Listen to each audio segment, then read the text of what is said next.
Let's keep diving deeper into the profit blueprint. First, we look at revenue. That's a way that gets neglected so often. We think we understand revenue, but there's always deeper levels. So make sure you've gone through and done that work. If you haven't done all of it, don't let it stop you from moving forward. We're not looking for perfection, but we need to keep on chipping away at getting that done. So put a plan in place to really get revenue sorted in your business, to understand it properly. Bring your questions to the weekly, and we're going to keep on training. The next part to look at is costs. But we're not just going to look at it, oh, well, that's money going out of my business. Part of our grow in the core 9 is increasing cash flow. We look at cash flow out. It's a very basic overview for people to put the foundations into their business. Then we look through more of it under the 90 degrees of scale, now on the 180 power frame again. But here we're going to look at it a totally different way. Most people don't understand what it really costs to run their business.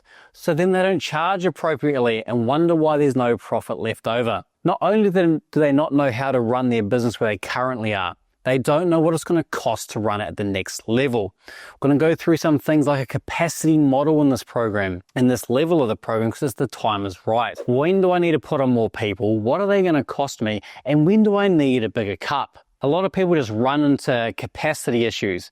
They're filling up the cup with work, then it overflows and they wonder what the problem is. Or they get way too big a cup to start. That's so expensive that they can't even fill it. So with cost, we've got to start to really understand granularly what it costs to run our company now and what it's going to cost in the future. When do I need to get a bigger facility? When do I need to hire that next level of management? When do I hire a CEO? Do I even want to hire a CEO? Do I get external contractors in? So we're going to really start to break down the costs of the business. Materials, labor is simple, that is, and overheads. And then what do I need to charge per hour to make sure I cover that and make the profit I want? We don't just default to what the industry standards are. How do we double the profits, what everyone else is getting? Because we're looking at it in a totally different way. A lot of people won't go through this work, so they get whatever's left over. Not you. We're going to design a profitable 8-figure and beyond trade business. Because what can happen as well as we go through this journey is between certain numbers of people, between 4 to 12 people, that's how we help people grow through really quickly. There's a massive pit that if you don't move through that, you're going to go out of business. From 12 to 24, which is our build program is about, is to take them from 12 people to 24 and around 5 million. And in between that is a massive pit of money. From 24 to 48 is the same. You need around that 30, 40 people in the trade-based industry to make 10 million a year. So we need to make sure we understand what it's going to cost to get through that. Because if we get stuck in there, guess what happens? We either go back to where we were, build up another bank balance to go again, or even worse, we go out of business in the process of growing. So we've got to understand what that is and what capacity do we need to build into our business and what does it cost. For now, let's see where you are currently and ask ourselves the 5 questions for our current reality. What are your biggest operating costs and have they increased recently? And do you think they'll increase into the future? Are you tracking material wastage or usage inventory regularly? Is your inventory managed properly? One of the biggest costs that happens in a business is all the inventory goes. We think we have a lot and we have no idea where it's gone. Then there's a massive cost which wipes out our profit, or tools get lost, etc. How efficiently is your team completing jobs? Are labor costs blowing out? As we start to grow and build and partner into a bigger business, we get bigger jobs generally, or there's more labor around. And if it's not effectively allocated, things can blow out real quick. Have you renegotiated supplier prices or explored cheaper alternatives? It's time, cost, and quality. And as you're now growing into a bigger business, you can command better rates. Are overheads like rent, insurance, or vehicle expenses cutting into your profit margins? When you get to this level, you're starting to play a bigger game. People are wanting your work, so you can command better prices. Maybe you've got to go out and renegotiate your finance. You might have some old finance locked in, and depending how fast you've grown, might be a terrible rate. Maybe you got that when you started 4.5 years ago, and now you've still got time left on a 5, 7, 10-year loan that you might be able to go to a bank and go, hey, this is rubbish. What can you do for me? Get me a business banker. And what else can you do to get further up the supply chain? Cut out the retail store and go wholesale. Do you have a big facility you go and buy in bulk because you know you're going to use it, get it on consignment 30, 60, 90 days, and so then you can put that into your back pocket. Yes, but generally we look at costs as just cutting, not looking at maximizing our costs, time, cost, and quality. If people are always waiting on site because some supplier never delivers, could you go to a different supplier and say, hey, if you can fulfill this delivery for us and match the rates, we'll come to you. People will find a way to do it. So go through it and where are you? And as these things come up, you add it to your core cause rectification, the symptoms that come up, note them down. Because what's your preferred reality? That your suppliers are always bargaining with you to get your work. That people are thinking about the costs within the business, not just you. Maybe you've got a thing that every year everyone else gets a price increase, but you only get half as much because you're a good person who pays in full and on time. Maybe, and this is a good one, you don't even have an account. You pay cash and therefore you get a 5% further discount.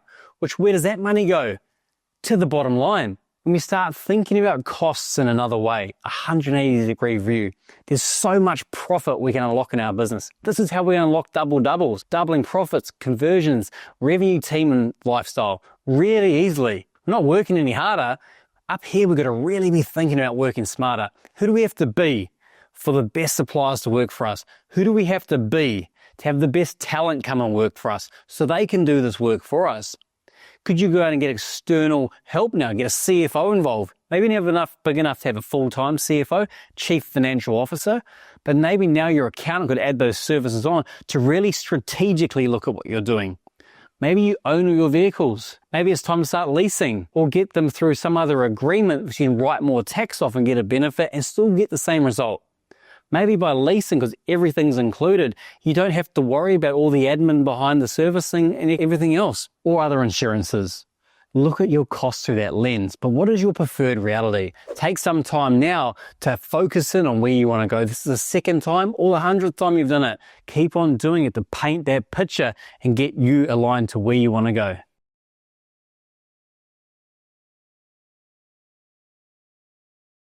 All right, how did you go? Whatever you've got's great. Keep on building on the last. Build on the last success. See what you've done well, keep doing better. Now let's look at another set of mistakes inside of profit in regards to costs. Like in revenue, the first one's underquoting jobs.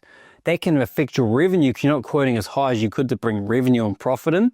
Also, the cost blowout. If you haven't thought about price increases, if you haven't added all the different miscellaneous expenses, travel, what type of labor you're using, can quickly blow your costs out. Buying materials last minute. The worst thing, you're going to have to generally pay more. It's time, cost, quality. If you want it really fast, the cost is probably going to go up and you might not get your pick of it.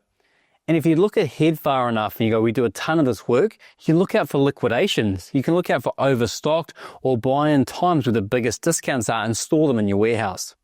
Skipping job cost reviews. Oh, I'm just so busy. I'm not going to look at my project performance.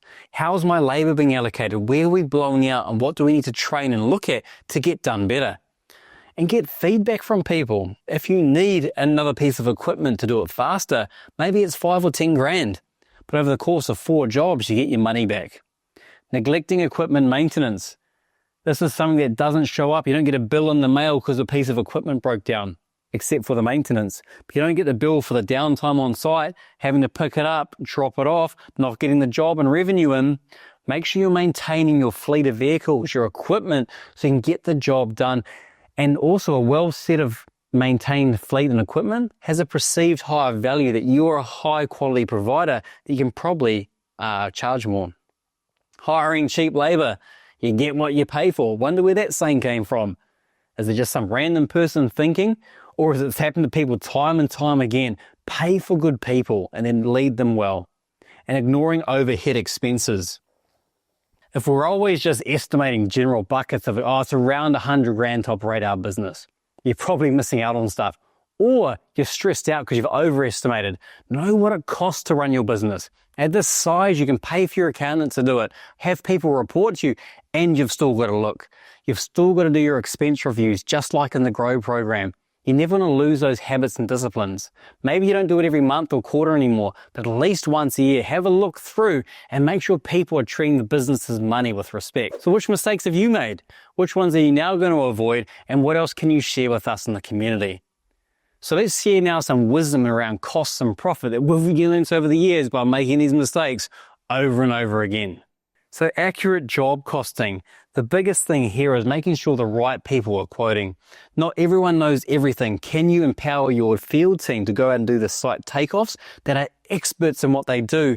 Tell your estimators what's going on so they can quote better. Bulk purchasing materials, like we said, wholesale, liquidations during Black Friday, end of year financial sales. When can you save money on the purchase price? Regular job reviews at least every month. Have some form of a review process where people are going through the jobs and figuring out what went well and what are we going to do better. Invest in quality tools and maintenance. This doesn't go for everything. Sometimes if things get damaged easily or might be easily lost or stolen, it might be better to buy four at a lower quality than one good one. But overall, remember you cannot not communicate. We cover that in the 90 degrees of scale. If you have Resvita on site and you're a professional company, how does that communicate how much you care about your tools? Train and upskill people. What do you have to teach people? Maybe you can go through an Excel course, teach them about AI so that they can get more out of their time. And track overheads and expenses closely. Now, costs are the enemy if it's fat. You want to invest lavishly on things that are going to get you a return. Maybe you've got to upgrade your fleet because there's cap price servicing, there's better warranties, better availability of parts and cheaper. As you grow your business, you've got to grow your mindset and it's longer term decisions. If you get locked into finance, that could cost you a ton of money if you don't do it right. If you choose the wrong brand of fleet, if you have a fleet of vehicles, I know once we bought Renault for our vans because it was a 30,000 K service interval. But only for the first 3, we didn't read in the fine print. And then guess what happened in between the 30,000 kilometer services? You had to take them back to get their brakes done. So you couldn't even get the 30,000. So we've got to look at these little things and that cost us thousands. And the resale value was crap. So that's where you got to get your accountants and your lawyers and your teams and they go, hey, this is what I'm looking at doing. What do you think? How should I buy this bit of equipment? Sometimes leasing's better. Sometimes buying's better. They might say, just rent it. How often are you actually going to use it? It's a blend, but it's not about you anymore. It's about having other people speak into your world to help you make the best decisions because those decisions can blow your costs out. So let's go through 9 options for you to look at with your costs in regard to profit. Go through them again, read them, digest them, and think about, okay, out of all of those, what would make the biggest impact to the costs, improving my profits? Go through them now.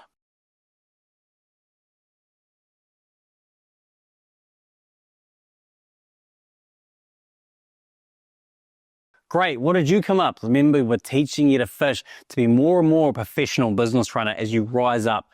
You might have noticed we've done our other programs if you've grown your business. Yes, there's some habits that never leave you, but you've got to keep shifting your mindset as you grow because that mindset that got you to a certain stage will hinder and hold you back. We're going from management to leadership and inspiration and understanding that our decisions really make an impact. So here's 3 that we've come up with over and over again over the years that when done, radically, rapidly double profits. The first one, try and have your data in real time, especially around job management and job project management. What happens so often is people don't keep their timesheets accurate. They don't raise POs till the end of the job. You might be looking at a job for 50 grand, 500 grand, $5,000. Doesn't matter. You might be watching it in real time on your dashboards. But if someone hasn't put in a $4,000 purchase order and you think you've made money and then all of a sudden that's wiped off because it's gone past that now into the system, you've got to make sure people are updating job costs as much as possible in the moment. You put things in place like nothing gets, you go to all your suppliers. So if you don't get a purchase order from my team, you will not get paid. How much are they going to push back on your team for a purchase order? When you think, oh, I'm out and about, I'm busy. Don't care. Put things in place, stop checks in place to get you real data. How often are you reviewing your catalogs with your team? Can you get plugins from your suppliers to give you real live feeds from their platforms to help you price? But try as much as possible to have real-time data, then review regularly. Number 2, negotiate. As you get bigger and bigger, you start having more buying power. People want to work with you and they see you're growing. So they're going to be along for the ride. Then can you negotiate wholesale rates? Can you negotiate them to hold stock or lock in prices for a year? We've done that. Hey, we're no longer going to get at the mercy of your price increases. Maybe you've got to pay a little bit more than right now, But because you're looking ahead and getting advice, inflation is coming. So you're going to hedge your bets, lock in your pricing for the year, so you don't have to worry about your catalogs. And you have to go through and have your estimators check every single time, which is blowing your cost of your estimations out, and they can focus on what they're doing because they can trust the pricing. Number 3, invest. Invest for return. If you buy this trailer and you have to drive to the hire company every time, put your license in, raise a purchase order, receipt a purchase order, take the trailer out, do the work, somehow get it back, maybe overhire for a few days so it's sitting around. What's the real cost of what you're doing? Owning versus leasing. What about a piece of equipment? Maybe battery tools. Everyone's got these corded tools. They can never find power. They muck around for an hour on sites. Sometimes no sites have power. They've got to come back, get the generator. If you just had battery tools, it's done. Or a specific tool over time that you haven't thought about, like a hammer drill over a normal drill. Start to look at unlocking billable hours. How do you get more out of every minute? Could you attach a virtual assistant to your project manager? Invest in some AI to automate some of the processes, offshore some things. Look at it through a return on investment. Not that just to cut costs everywhere you can. Cut the fat. If you're wasting money on subscriptions and other things like in cash flow out, you should be way past that. But still check and check again.